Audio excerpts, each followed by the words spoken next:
This video will show you how to create your own Google survey so that you can share it with other people and they can give you data on your topic.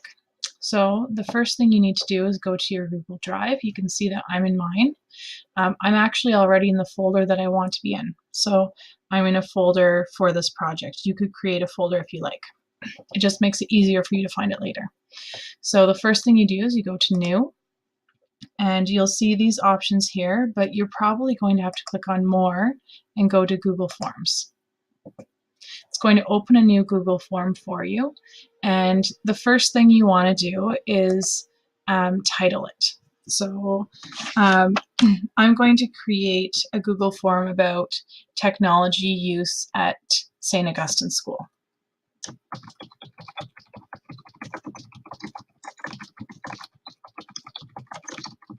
Okay, so there's my title. I'm going to click off to the side. Now you'll notice up here it still says untitled form. It works just like a doc, so all you have to do is click this and it's named it what you want. Okay. The next thing you're going to want to put in is your form description. So this I might say, please answer following questions about technology use at our school. Please answer as accurately as possible, as I will be creating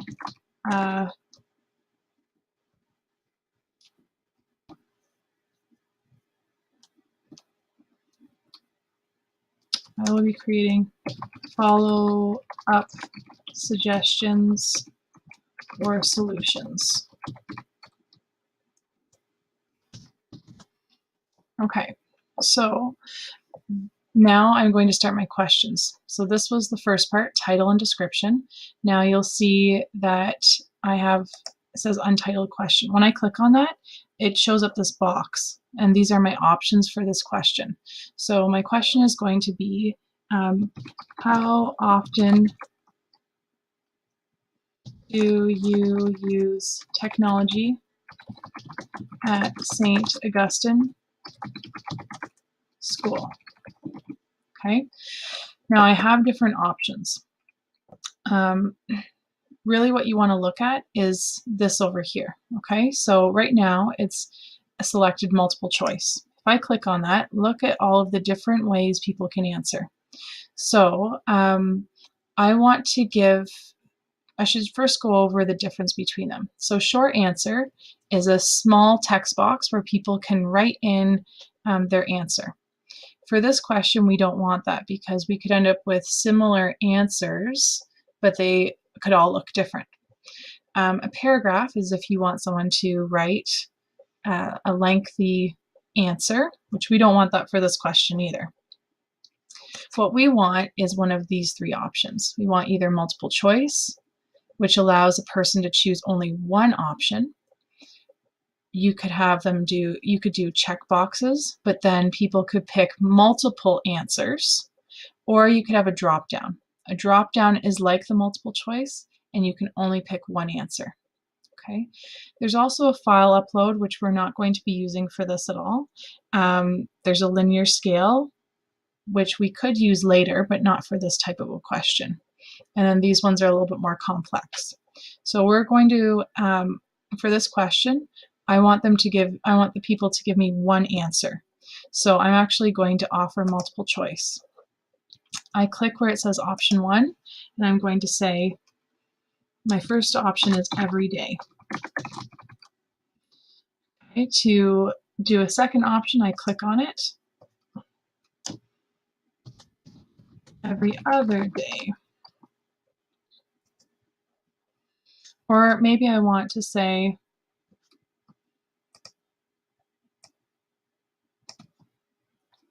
every other day. My third option, maybe I want to say 2 times a week. Might want to change all of these actually. So I might want to say 5 days a week. This way it will keep it kind of in the same units. 4 days a week, 3 days a week, 2 days a week, 1 day a week. We could say rarely and never. Okay, so I actually have 7 categories. So now I have all of those selections in that I want, and the person answering the survey is going to pick, I want them to pick the most common. So sometimes you might actually want to put in a description or some helpful tips for answering that.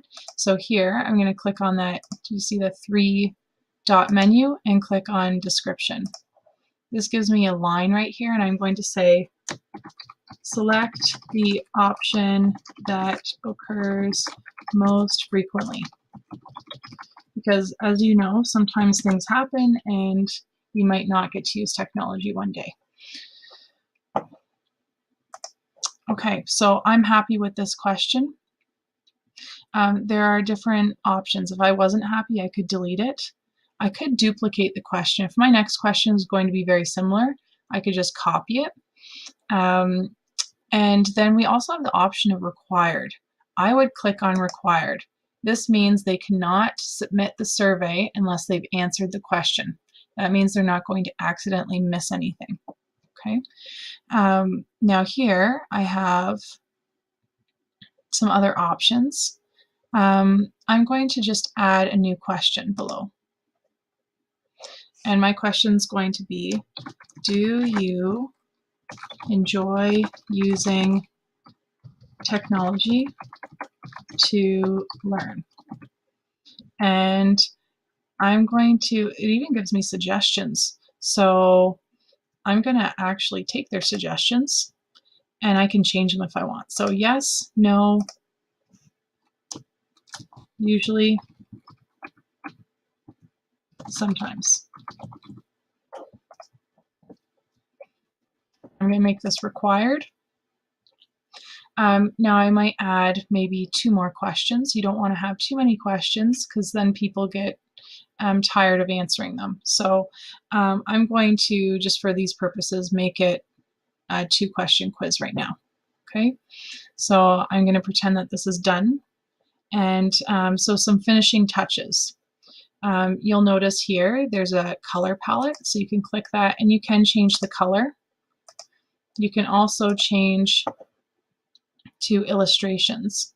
So if I'm talking about technology, I might want to pick something that relates to it, right? You want to have something that's relatable to the actual questions. Like my questions are about technology, so I wouldn't pick this butterfly. But there's these robots, that's technology, so I could choose that as well. You could also go with,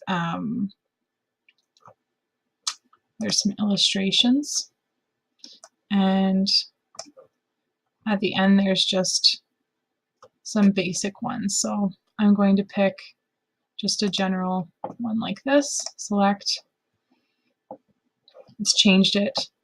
The eye here lets me look at what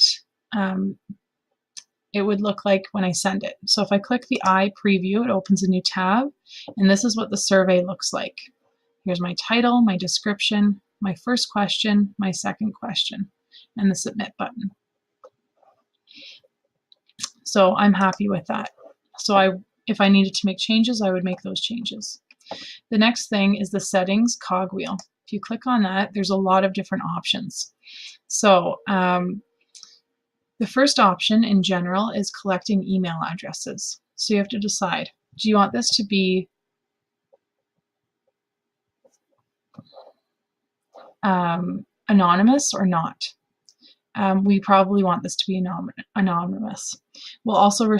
We could also restrict it to just what WCDSB, or we could leave it open to anyone. And we probably don't want them to change it afterwards.